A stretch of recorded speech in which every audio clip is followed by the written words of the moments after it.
وہ جگہ کسی نقشے میں درج نہیں تھی مگر وقت کے اندر کہیں ٹھہری ہوئی تھی، جیسے وقت نے خود وہاں آ کر سانس روک لی ہو۔ وہاں نہ دن جلدی میں آتا تھا نہ رات کسی خوف کے ساتھ اترتی تھی۔ دن انسان کی کیفیت کے ساتھ کھلتا تھا، اگر دل بھاری ہو تو صبح دیر سے جاگتی، اور اگر دل تھکا ہو تو شام جلدی آنکھیں بند کر لیتی۔ رات اندھیرے سے نہیں انسان کے بوجھ سے بنتی تھی، جیسے تھکن خود کو آسمان پر پھیلا دیتی ہو۔ کہا جاتا تھا کہ جو شخص ابھی اپنی کامیابیوں کو سنبھالے چل رہا ہو، جو ابھی اپنے حاصل کردہ نام، علم، عبادت، زخموں پر فخر عاشقوں کرتا ہو، وہ اس جگہ کی سمت موڑ ہی نہیں سکتا۔ وہاں صرف وہی پہنچتا تھا جو ہار چکا ہو، مگر اس ہار کو زبان پر لانے کی ضرورت محسوس نہ کرتا ہو۔ اسی جگہ ایک شخص برسوں سے ٹھہرا ہوا تھا۔ برس یہاں وقت کے حساب سے نہیں گنے جاتے تھے، بلکہ کیفیتوں کے بدلنے سے۔ کبھی ایک دن پورے سال جتنا بھاری ہوتا، اور کبھی کئی سال ایک لمحے کی طرح گزر جاتے۔ لوگ جب اسے دیکھتے تو کہتے کہ وہ انتظار کر رہا ہے، مگر یہ انتظار کسی کے آنے کا نہیں تھا۔ وہ کسی وعدے، کسی کرامت، کسی بدلتی ہوئی حالت کا منتظر نہیں تھا۔ وہ بس بیٹھا رہتا تھا، ایسے جیسے اس کا وجود ہی انتظار بن چکا ہو، خاموش، ساکن، بغیر کسی سوال کے۔ اس کے چہرے پر نہ اداسی تھی نہ خوشی، بلکہ ایک ایسی ٹھہری ہوئی کیفیت تھی جو صرف ان لوگوں کے چہروں پر اترتی ہے جو خود سے لڑتے لڑتے تھک جائیں اور پھر لڑائی چھوڑ دیں۔ وہ شخص ہمیشہ ایسا نہیں تھا۔ کبھی وہ بھی زندگی کو ناپتا تھا، اپنی عبادت گنتا تھا، اپنی نیتوں کو تولتا تھا، اپنے اعمال کے وزن سے دل کا حال جانچنے کی کوشش کرتا تھا۔ وہ سوچتا تھا کہ اگر سب کچھ درست ہو جائے، اگر ایک بھی کمی نہ رہے، تو دل بھی آخرکار درست ہو ہی جائے گا۔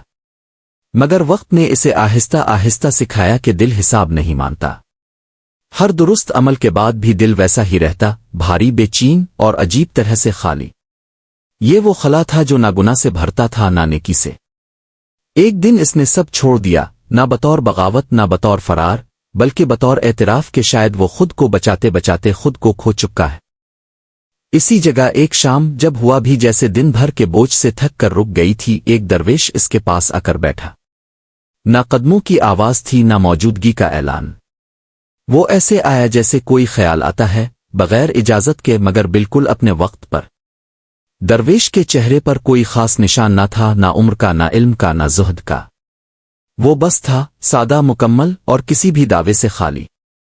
اس نے نہ سوال کیا، نہ واز کہا، نہ نصیحت کی، بس بیٹھ گیا۔